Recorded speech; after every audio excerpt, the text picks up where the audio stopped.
ہمارا اسلامی سال، اس کا آغاز بھی شہادت سے ہوتا ہے اور اس کا اختتام بھی شہادت سے ہوتا ہے۔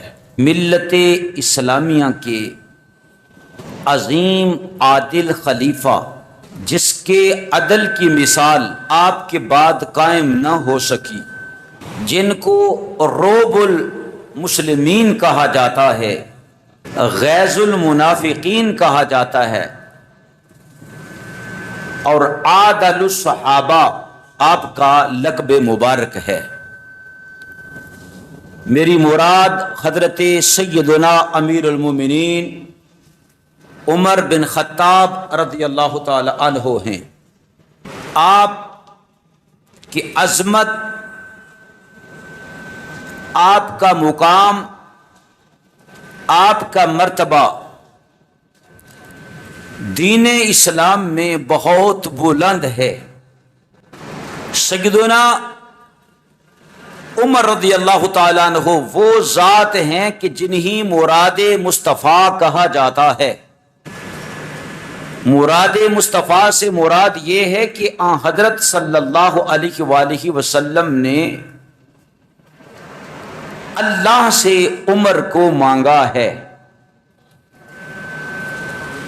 اور اللہ سبحانہ و تعالی کی بارگاہ میں بار بار عرض کی تھی کہ اے بار الہ، تو عمر کے ذریعے اسلام کو عزت عطا فرما۔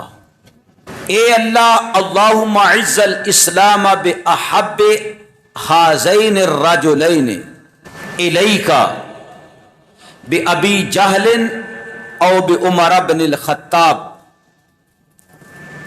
اے اللہ، دو بندے ہیں، ایک ابو جہل ہے، بڑا طاقتور ہے، اثر و رسوخ والا ہے، یا عمر بن خطاب ہیں، ان دونوں میں جو تجھے محبوب ہے، اچھا لگتا ہے، اس کے ذریعے دین اسلام کو عزت عطا فرما۔ اور یہ حدیث صحیح ہے۔ قال وکان احبہما للہ عمر۔ بات واضح ہو گئی کہ اللہ کو محبت ابو جہل سے نہیں، عمر سے ہے، لہذا اللہ تعالیٰ نے عمر کو حلقہ آغوش اسلام میں آنے کی توفیق عطا فرمائی۔ جامع ترمذی میں، احمد میں اور ابن حبان میں یہ صحیح حدیث مبارکہ موجود ہے۔ نبی پاک صلی اللہ علیہ وآلہ وسلم نے ایک اور جگہ پر حدیث مبارکہ میں آتا ہے کہ عرض کی کہ اے اللہ، جو بھی عمر کے دل میں، سینے میں ہے،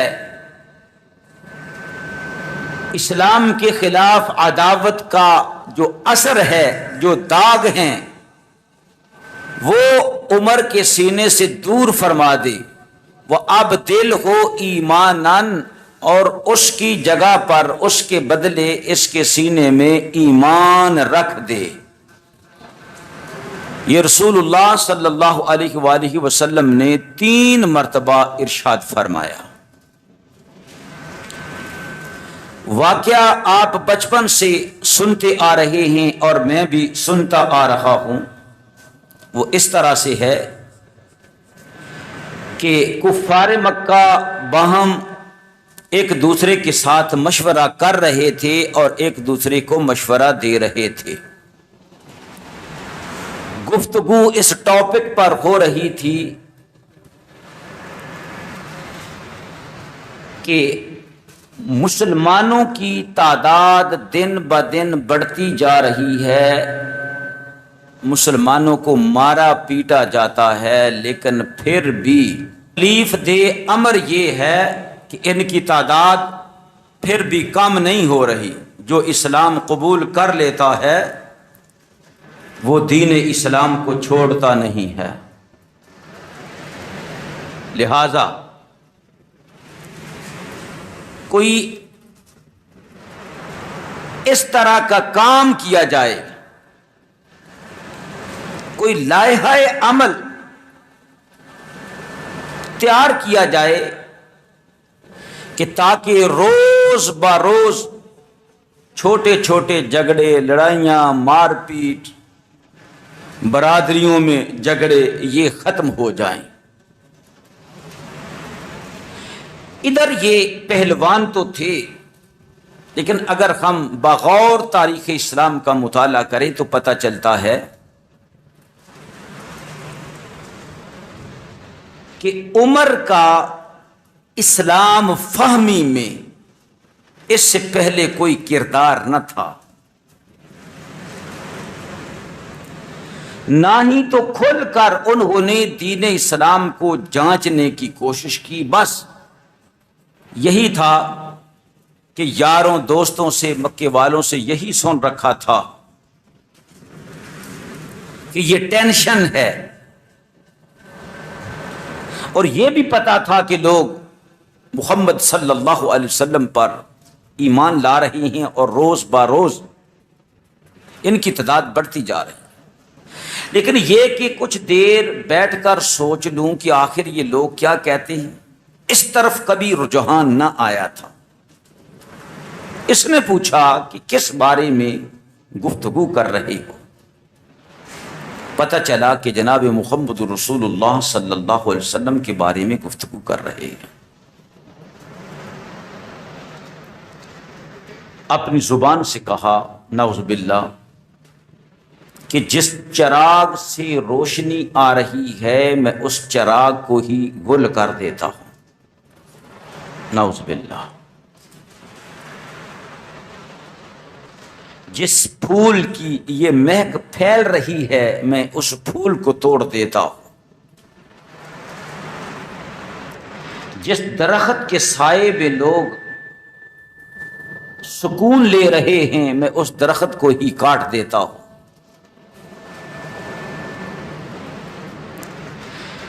یعنی تہیا کر کے چلے کہ میں محمد صلی اللہ علیہ وآلہ وسلم کو قتل کر کے آتا ہوں، نعوذ باللہ۔ یہ عمر کی مرضی تھی۔ ایک انسان کی مرضی ہوتی ہے، ایک خدا کی مرضی ہوتی۔ عمر جس چراغ کو گل کرنا چاہتے تھے، اللہ کی مرضی یہ تھی کہ تیرے خون کا ایندھن ڈال کر میں اس چراغ کی روشنی کو اور بڑھاؤں گا۔ جس درخت کو تو چاہ رہا ہے کہ میں کاٹ دوں، تیرے پسینے سے اس درخت کو سیراب کر کے اس کے سائے کو اور بڑھاؤں گا۔ غصے کے ساتھ عزم کر کے، ارادہ کر کے جا رہے ہیں۔ ایک نحیف اور کمزور شخص ملا، تاریخ میں اس کا نام ابو نعیم آتا ہے۔ پوچھا کدھر جا رہی ہو عمر؟ ننگی تلوار لے کر۔ کہا کہ میں مسلمانوں کے نبی محمد کو قتل کرنے کے لیے جا رہا ہوں، اور رسول اللہ صلی اللہ علیہ وسلم کی ذات تو وہ ہے کہ جن کی حفاظت کا ذمہ خدا نے لیا ہے۔ واللہ یعصمک من الناس، اے میرے حبیب مکرم صلی اللہ علیہ وآلہ وسلم، تیرا رب لوگوں سے تیری حفاظت فرمائے گا۔ اب نعیم نے کہا کہ تو محمد صلی اللہ علیہ وسلم کو قتل کرنے کے لیے جا رہا ہے تو اپنے گھر والوں کو کیوں نہیں سمجھاتا؟ وہ کیوں اس کی اتباع کرتے؟ مقصد یہ تھا کہ یہ اپنا ارادہ بدل کر دوسری طرف جائے، اصل مقصد نبی پاک صلی اللہ علیہ وسلم سے ان کو ہٹانا تھا۔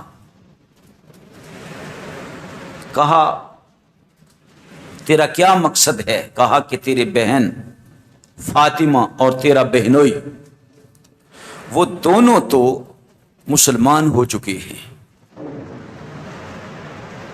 سعید بن زید اور تیری بہن فاطمہ۔ کہا ٹھیک کہہ رہا ہے؟ کہا ہاں سچی خبر ہے۔ دوڑتے ہوئے گھر آئے، دروازے کو کھٹکھٹایا گیا، دروازہ نہ کھلا، دروازے کو توڑ دیا۔ اب کیا تھا کہ آواز تو سن لی تھی کہ یہ قرآن پڑھ رہے ہیں۔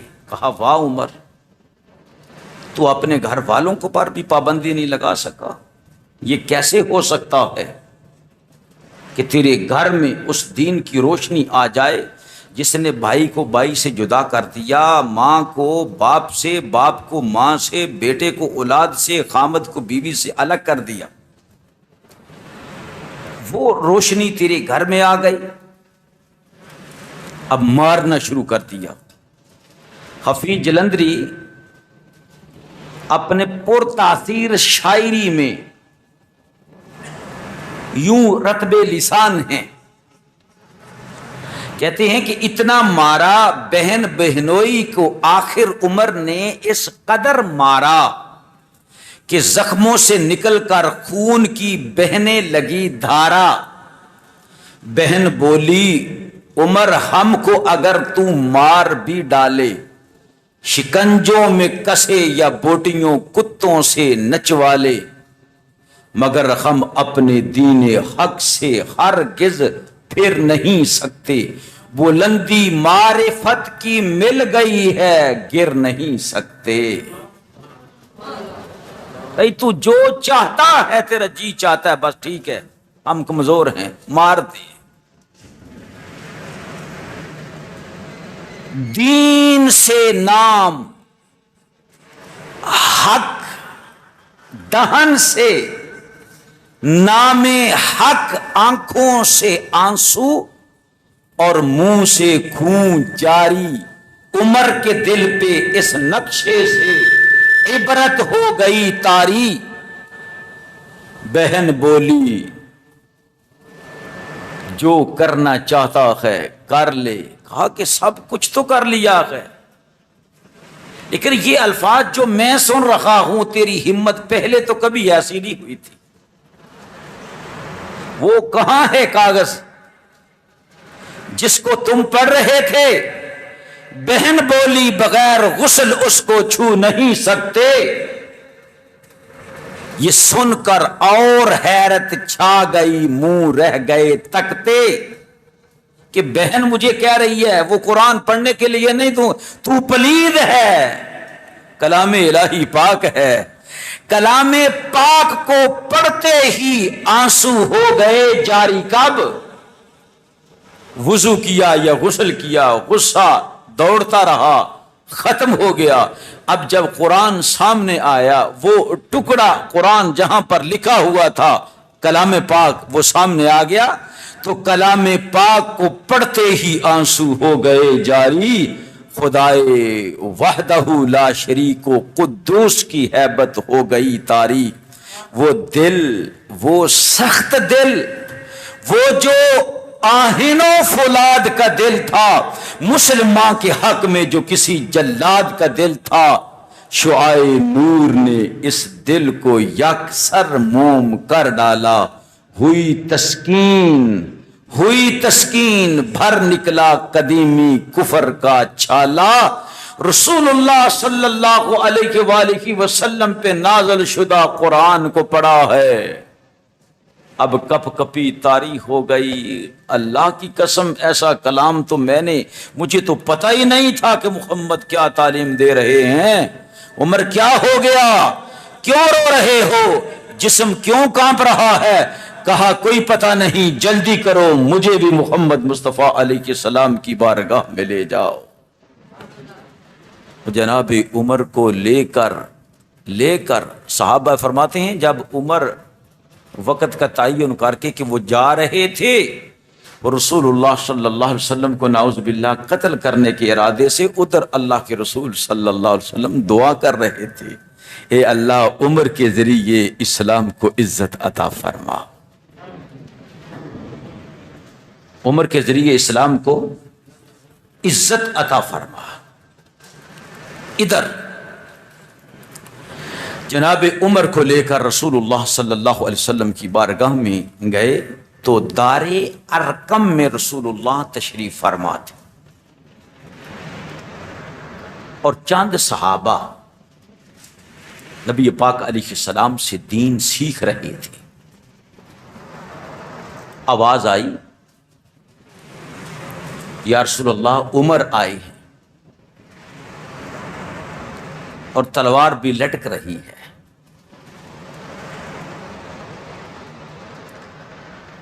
شیر خدا اور شیر رسول لقب ہے حضرت جناب حمزہ رضی اللہ تعالی عنہ کا، حضور علیہ السلام کے چچا جان۔ آپ نے فرمایا عمر کو آنے دو، اگر نیت ٹھیک ہوئی تو بچ جائے گا، اگر نیت خراب ہوئی تو اللہ کی قسم اسی کی تلوار سے اس کی گردن اڑا دوں گا۔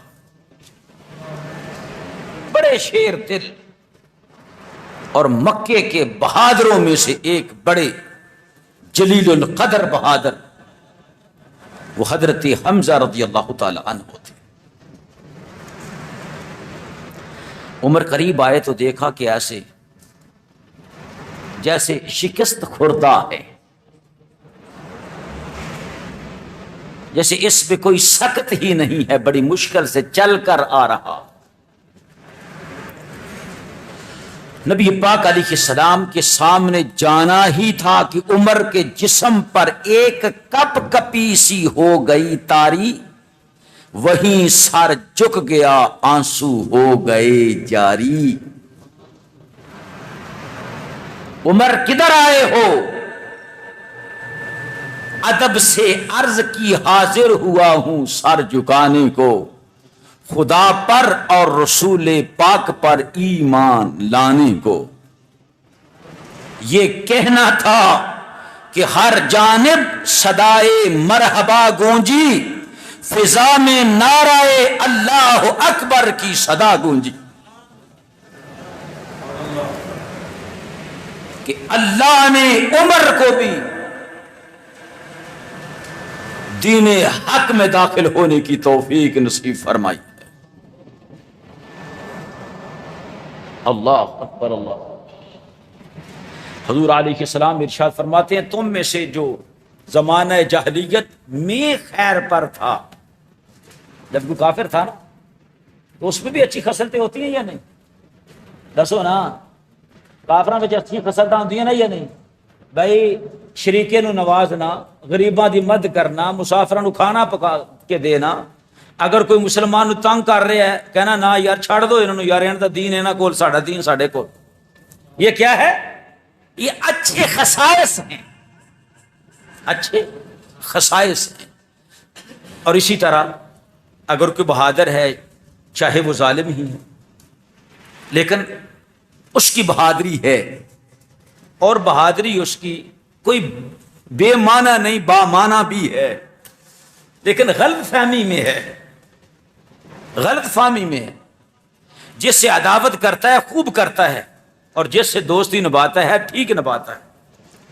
لیکن جب ایسے لوگ مسلمان ہو جاتے ہیں تو پھر اتنا ہی زیادہ فائدہ یہ اسلام کو پہنچاتی ہے، اسلام کو اتنا ہی زیادہ فائدہ دیتے ہیں۔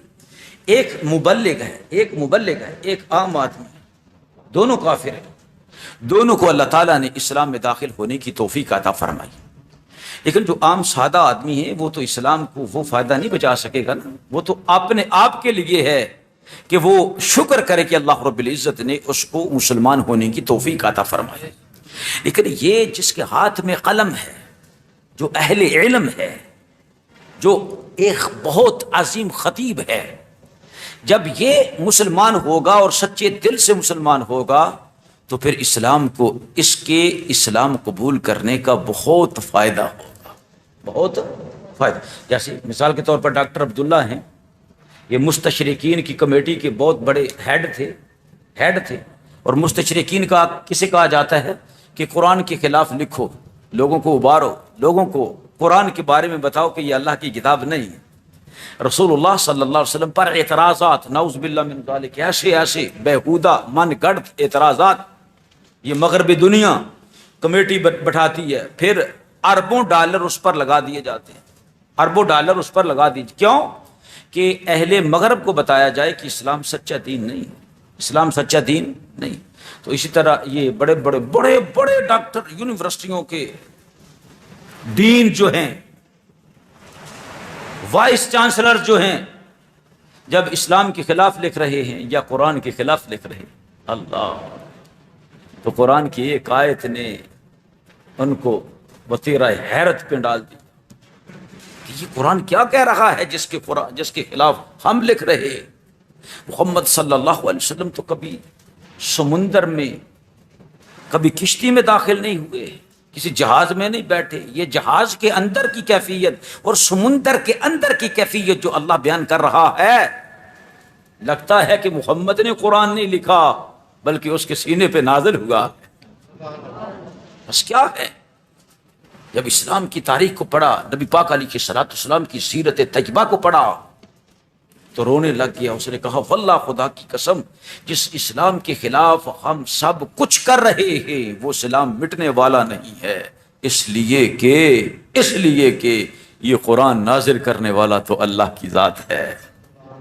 کیا ہوتا ہے اسلام قبول کر لیتا ہے، اپنا نام عبداللہ رکھ لے، یہ ایک نہیں کئی لوگ بڑے بڑے سکالر جو ہیں ان کو اللہ تعالیٰ نے اسلام کی تبلیغ دی۔ اب کیا ہوتا ہے، اب یہی بندہ جو ہے، یہی بندہ، پتہ نہیں، میں رات کو نواب محسن پڑھ رہا تھا، یہ شیعوں کا بہت بڑا، جس طرح کہتے ہیں نا کہ وقت کا مجتہد، بہت بڑا عالم تھا، بہت بڑا عالم، تو شیعیت اس پر فخر کرتی تھی، بڑا مطالعہ تھا۔ آپ ذاکرین کو سنیں نا، ذاکرین، تو میں بات وہ کر رہا ہوں جو ٹھیک کہہ رہا ہوں، ادھر ادھر کی نہیں لگا رہا۔ ذاکرین کو سنو نا، شیعہ ذاکروں کو، تو ان کو اپنے مذہب کا بھی پتہ نہیں ہے بیچاروں کو، ان کو وضو کرنے کا پتہ نہیں کہ ہمارے مذہب میں وضو کیسے کیا جاتا ہے، نماز کے قریب تو انہوں نے جانا نہیں، بس ہے شیعوں کو اکٹھا کیا، بس واہ واہ، ہر بات پر واہ واہ۔ اسے سنا دیا جائے نا کہ جناب علی دریائے سندھ کے کنارے پر گھوم رہے تھے تو ایسے ایسے ہرن کو دیکھا تو ہرن نے بول کر کہا میں آپ کو سجدہ کرتا ہوں، تو پیچھے سے آواز کیا آئے گی؟ واہ واہ واہ واہ واہ واہ کی آواز، جو مرضی سنا دو بس۔ لیکن وہ نواب محسن میرے خیال میں اس کا نام ہے، تو اس کی میں کتاب شروع کر رہا تھا پڑھنے کے لیے نیٹ پر سے، لیکن ابھی میں نے صرف نقشہ ہی دیکھا ہے، چند اوراق، لیکن کمال کر کے رکھ دیا اس بندے نے، یار کمال کر کے رکھ دیا اس بندے نے۔ جب اللہ تعالیٰ نے اس کو توفیق عطا فرمائی ہے، اس نے دونوں مذاہب کو پڑھا ہے اور پھر اللہ سے دعا مانگی ہے، پروردگار عالم قبر میں تو کسی نے میرے ساتھ نہیں جانا، کسی نے میرے ساتھ نہیں جانا، پھر اس نے دعا مانگی ہے، آنکھوں سے آنسو جاری ہو گئے، اور پھر اس نے نعرہ لگایا ہے کہ خلافت ابو بکر حق ہے، خلافت عمر فاروق حق ہے، خلافت عثمان غنی حق ہے، خلافت مولا علی حق ہے۔ اس نے کہا کہ یار ہم کہتے ہیں کہ قرآن جو ہے وہ بالکل تھوڑا ہے، باقی قرآن تو امام مہدی لے کر آئیں گے، لیکن ادھر تو رب قرآن میں وعدہ فرما رہا ہے اِنَّا نَحْنُ نَزَّلْنَا الذِّكْرَ وَإِنَّا لَهُ لَحَافِظُونَ۔ اور اتنا تو مجھے بھی پتہ چل رہا ہے کہ کئی سو سال ہو گئے ہیں، نہ قرآن کی زیر بدل سکا ہے کوئی، نہ کو زبر بدل سکا ہے، تو ہم کہتے ہیں کہ قرآن بالکل تھوڑا ہے، اصل قرآن جو ہے وہ امام مہدی لے کر آئیں گے۔ ایسے اثر ہوئے ہیں اس کے اوپر کہ الحمدللہ اللہ رب العزت نے اس کو کٹر سنی بننے کی توفیق دی ہے، پھر اس نے کتاب لکھی۔ اور میں جہاں تک دیکھ رہا ہوں نا، جب اس کا میں دیباچہ پڑھا ہے نا اور تحریر شروع کیا اس نے، تو یہاں سے شروع کیا محمد الرسول اللہ والذین معه اشداء علی الکفار رحماء بینہم، یہاں سے شروع کیا اور کہا کہ مثلہم فی التوراۃ و مثلہم فی الانجیل، یہ وہ ہستیاں ہیں جن کا ذکر تورات میں موجود ہے، جن کا ذکر انجیل میں موجود ہے، اور ہم کہتے ہیں نعوذ باللہ من ذالک ابو بکر کافر ہو گئے، کافر ہو گئے مرتد ہو گئے، عثمان کافر ہو گئے مرتد ہو گئے، طلحہ زبیر سارے، صرف 3 بندے جو ہے وہ مخلص مومن رہے۔ اب دیکھتے ہیں یار کہ تورات سے پوچھ لیتے ہیں، چلے بچی کھچی تورات ہے تو صحیح ہے نا، کسی نے یہ تو جا کر نہیں کہا کہ ابو بکر کی نشانیاں اب تورات میں ڈال دو، عمر کی نشانیاں تورات میں ڈال دو، عثمان غنی کی نشانیاں تورات میں ڈال دو۔ یہ تو ہم نے عیسائیوں یہودیوں سے نہیں نہ کہا، عہد نامہ قدیم اور جدید پڑھ کر دیکھو تو کہا اب بھی جو نشانیاں تورات میں انجیل میں موجود ہیں سر فہرست اس کا نام سیدنا ابو بکر صدیق ہے۔ وہ تو شیعہ نہیں ہے نا، وہ تو سنی نہیں ہے نا، جن کے پاس کتاب ہے تو اب بھی تورات اور انجیل عہد نامہ قدیم اور جدید کے اندر نشانیاں ہیں تو فاروق اعظم کی ہیں، عثمان غنی کی ہیں، پھر حضرت علی المرتضیٰ شیر خدا، آپ کے ساتھیوں کی واضح نشانیاں موجود ہیں، کیونکہ اللہ نے فرمایا وَصَلَهُمْ فِي التَّوْرَاتِ۔ یہ عمر کی حمد کوئی قرآن کے اندر ہی نہیں ہے، ابو بکر کی مدح کوئی قرآن کے اندر ہی نہیں ہے، عثمان ذو النورین کی نشانیاں کوئی قرآن کے اندر ہی نہیں ہے، علی المرتضیٰ کی نشانیاں کوئی قرآن کے اندر ہی نہیں ہے، بلکہ میں نے پہلے سے زبور اور انجیل کے اندر تورات کے اندر ان کی نشانیاں بیان کر دی ہوئی ہیں۔ اور کتابوں میں آتا ہے سیدنا نوح پیغمبر علیہ الصلوۃ والسلام نے اللہ سے عرض کی یا پروردگار عالم اتنے پھٹے جن پر تیرے نبیوں کے نام لکھے ہیں اب اتنے پھٹے کم پڑ گئے ہیں کشتی کے، تو اللہ نے فرمایا یہ 4 پھٹے اور ملا، مولا اس پر کس کا نام لکھوں؟ فرمایا لکھ ابو بکر الصدیق، عمر عادل الصحابہ، عثمان ذو النورین، علی اسد اللہ۔ تو ابھی وہ چیزیں ہوئی، سمندروں میں سے ایسے ایسے موتی دستیاب ہو گئے ہیں، پتھر دستیاب ہو رہے ہیں، یہ قدرتی مناظر کہ اللہ رب العزت نے ان 4 خلفاء کے اسماء گرامی قلم قدرت سے لکھے ہوئے، قلم قدرت سے لکھے ہوئے۔ بہرحال میں ابھی اس کا مطالعہ نہیں کیا کتاب کا، انشاءاللہ تعالی میں چاہتا ہوں کہ بڑی ضخیم کتاب ہے اور چاہتا ہوں کہ اس کی ریڈنگ کر کے نیٹ پر ڈال دوں تاکہ بڑے بڑے لوگ پھسلے ہوتے ہیں، کیا کہتے ہیں جی، محبت اہل بیت۔ نبی پاک علیہ الصلوۃ والسلام سے 70 صحابہ کو لے گئے اور جا کر نہایت بے دردی سے ان کو شہید کیا۔ بدر والے دن 12-14 جلیل القدر صحابہ شہید ہوئے۔ کسی کے دل میں گزرا کہ اس دن شادی نہیں کرنی؟ اللہ اکبر۔ صرف ایک صحابی ہیں جن پر 40 دن تک پانی بند کر کے رکھ دیا گیا۔ کتنے دن؟ بولو نا یا تسی بولو، تنو یاد ہو جائے، میں نے تو یاد ہے نا۔ کتنے دن پانی بند کر دیا؟ کیوں کیا؟ اچھا پانی کون سا بند کیا؟ بھئی پانی وہی تھا، رسول اللہ نے اس سے جا کر کہا یار تیرا یہ چشمہ ہے، تیرا کنواں ہے، جنت چشمہ لے لی تے مینوں دے دے۔ عرض کیتی یا رسول اللہ ٹھیک ہے لیکن میرے بچیاں دا گزارا اندے تے ہوندا ہے، تے بڑا مہنگا پانی دیندا سی، میٹھا پانی۔ سیدنا عثمان غنی نو پتہ چلیا تے آپ بھج کے گئے، آپ فرمایا ادھر آ یار کنواں بیچنا ہی چشمہ۔ انہوں نے کہا کنے پیسے دیں گا؟ فرمایا جنے منگے گا۔ 30,000 تو لے کے 40,000 درہم، تسی بھی پڑھیا تے میں بھی پڑھیا، یہ تو چھوٹیاں کتاباں وچ بھی آیا سی۔ کنواں خریدیا آپ نے واسطے، رسول اللہ دی خدمت چاہے یا رسول اللہ تسی کیا سی انہوں کہ چشمہ دے دے تے جنت چشمہ لے لے؟ حضور نے فرمایا ہاں عثمان، تے یا رسول اللہ اگر میں خرید کے وہ چشمہ تے انہوں دے دا تے میرے واسطے بھی جنت چشمہ؟ فرمایا ہاں عثمان تیرے لیے بھی جنت میں چشمہ۔ یا رسول اللہ میں نے خرید کر آزاد کر دیا، وقف کر دیا۔ حضرت عثمان غنی خود فرماتی ہیں لوگوں تم نے میرا محاصرہ کر رکھا ہے، جو اس وقت موجود تھے وہ جواب دو۔ احد پہاڑ پر جس دن غزوہ احد ہوا تھا رسول اللہ نے دیکھا احد پہاڑ تھر تھرانے لگا. صحابہ کہندے نا کتوں نا جڑے پتھر نے وہ بھی تھلے آنا شروع ہو گئے سب. وہ کیوں تھر تھرا رہا سی؟ اس لیے کہ وہ ناز کر رہا تھا میں رسول اللہ کے قدموں کو بوسہ دے رہا ہوں. حدیث میں آتا ہے رسول اللہ صلی اللہ علیہ وسلم نے قدموں کو ٹھوکر لگائے. اسکن یا احد فإن علیک نبیا وصدیقا وشہیدان. احد رک جا، تیرے اوپر صرف ایک اللہ کا نبی ہے، ایک صدیق ہے، اور اس امت کے 2 شہید ہیں.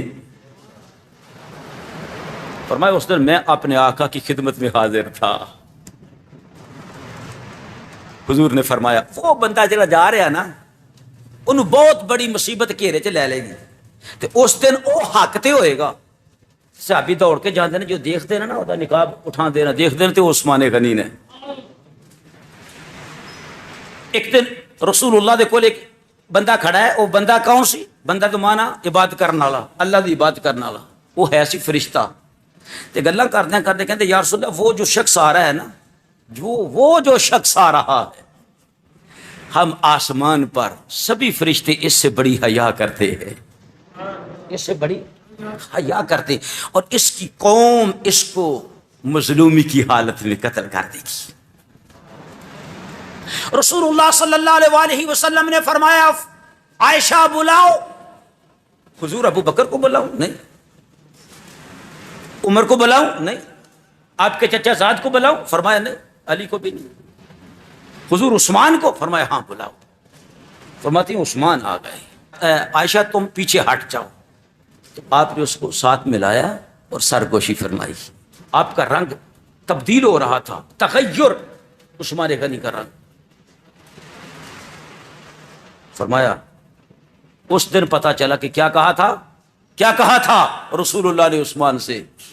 جس دن عثمان کو گھیرے میں لے لیا، لوگوں نے ہاتھوں میں تلواریں اٹھائی. امیر المومنین ہم اس کا کلا کما کر دیں، ان کے سر اتار دیں. فرمایا نہیں، میرے مولا نے مجھے وصیت فرمائی تھی. عثمان ایک تو منافقین تجھ سے کہیں گے، اور لفظ منافقین کا ہے حدیث مبارکہ. یہ جتنی میں حدیثیں سناتا ہوں الحمدللہ یہ حدیثیں صحیح ہیں اور کتابیں موجود ہیں، ادھر ادھر کی نہیں. کوئی کسی وقت بھی پوچھ سکتا ہے. شارٹ کٹ جا رہا ہوں کیونکہ ٹائم ہو گیا. بات یہ بتانا چاہتا ہوں، میرے آقا نے مجھ سے فرمایا تھا کہ منافقین تجھ سے ارادہ کریں گے کہ قمیص اتار دے. کون سی قمیص؟ خلافت کی قمیص. فلا تخلع لهم. اس کو خلافت کی قمیص کو منافقین کے لیے اتارنا نہیں، جان دے دینا. اب میں جان دے دوں گا، لیکن میرے آقا نے مجھ سے فرمایا تھا کہ عثمان صبر کرنا. اور پھر عثمان غنی کھڑے ہو گئے. فرمایا تم کیا سمجھتے ہو ہمیں علم نہیں؟ قسم اللہ کی میرے آقا مولا میری خواب میں آئے، بھوکے پیاسے ہیں عثمان غنی، میرے خواب میں آئے. تنہا نہیں، ان کے صاحب ابو بکر بھی آئے، عمر فاروق بھی آئے. انہوں نے بھی کہا اور رسول اللہ نے بھی فرمایا عثمان روزہ رکھو اور آج کا روزہ ہمارے ساتھ مل کر افطار کرنا ہے. یہ صحیح الاسناد حدیث ایک نہیں بار بار آ رہی. ظلم پر ظلم. آپ نے فرمایا جانتے ہو چشمہ کس نے جس کا پانی مجھے پینے نہیں دے رہے، وہ کس نے خریدا تھا؟ فرمایا میں نے خریدا تھا. پھر فرمایا جبل احد پر رسول اللہ نے فرمایا عثمان شہید ہے. بار بار فرمایا عثمان تو شہید ہے. عثمان کو جنت کی خوشخبری سنا دو، صحیح مسلم میں ہے، اور اسے بتا دو تیرے اوپر بہت بڑی مصیبت آنے والی ہے. اب دیکھو صرف ایک عثمان ہیں جن پر پانی کو بند کر دیا گیا تھا. پوری تاریخ اٹھا کر دیکھو، پوری تاریخ. کیا عثمان غنی رضی اللہ تعالیٰ عنہ کے دن پر ہم نے کبھی کہا کہ شادی نہیں کرنی؟ انہوں نے جو مائنڈ بنایا تھا شروع میں، قسم بخدا مجھے قسمیں اٹھانے کی عادت نہیں ہے، میں نے جو پڑھا ہے اور بتا سکتا ہوں اور مناظرہ کر سکتا ہوں. ان کی اپنی تحریریں ہیں. بعد نے کہا ایک شخص بھی حجازی اور شامی نہیں تھا، سارے کے سارے کون تھے جو حسین کو قتل کر رہے تھے، جو وجود اطہر پر ضربے لگا رہے تھے؟ وہ وہی تھے جنہوں نے پہلے دن ہی 80,000 کی تعداد میں شیعوں نے مل کر جناب امام مسلم کے ہاتھ پر بیعت کی تھی۔ آپ سب چپ ہیں یار، ایسے ہی ہے، ایسے ہی ہے۔ اور یہ میں کہاں سے پڑھ رہا ہوں؟ یہ ان کی کتابوں کی عبارتیں پڑھ رہا ہوں، ان کی کتابوں کی عبارتیں پڑھ رہا ہوں، جو انہیں تصدیق کی ہے کہ سب کے سب مارنے والے، شہید کرنے والے، قتل کرنے والے شیعہ تھے۔ امام حسین رضی اللہ تعالیٰ عنہ کو بلایا، کس نے بلایا؟ مانیں گے، ہم نے بلایا۔ شہید کس نے کیا؟ ہم نے کیا۔ اور یہ عبارتیں کوئی ویسے تو نہیں ہے کہ سیدہ زینب فرما رہی ہیں پیٹنے والوں تم نے تو ہمیں شہید کیا ہے، اب قیامت تک کے لیے تم پیٹتے رہو گے۔ اور سیدنا زین العابدین، یہ ویسے نہیں ہے، میں حوالے ان کی کتابوں کے حوالے دکھا سکتا ہوں۔ ادھر یہ چکر چلا لیا، سنو، ادھر وہ چکر چلا لیا، اور اس کے بعد ہم حسینی ہیں، ہم حسینی ہیں۔ علی وہ ہے جس نے خدا کو پیدا کیا ہے، نعوذ باللہ من ذالک۔ عمر کون ہے؟ وہ مرتد ہو گئے تھے، نعوذ باللہ۔ ابو بکر کو، آپ بھی نیٹ اٹھا کر دیکھو، نیٹ کھولو، نیٹ کھولو، پاکستان کے کتنے درندے ہیں جو ابو بکر صدیق رضی اللہ تعالیٰ کو کافر کہہ رہے ہیں، جناب ابو بکر صدیق کو، فاروق اعظم کو، عثمان غنی کو کافر کہہ رہے ہیں۔ اور کیسا آپ لوگوں پر جادو کر دیا ہے، آپ کے پچھلوں پر جادو کر دیا ہے۔ محرم 10 دن تک شادی نہیں کرنا، 10 دن تک شادی نہیں کرنا۔ ہمیں کہتے ہیں شادی نہ کرو محرم میں، کوئی کرتا ہے؟ بولو نا، نہیں۔ کیوں؟ رسول اللہ نے منع کیا؟ بولو یار، نہیں نہ کیا۔ ہمارا دین ہے، کو پھر تو دین نہیں ہے، ادھر سے اٹھایا ادھر سے اٹھایا، نہیں۔ کسی چیز کی حرمت کے لیے دلیل قطعی کی ضرورت ہوتی، کسی چیز کی حرمت کے لیے دلیل قطعی کی ضرورت ہوتی۔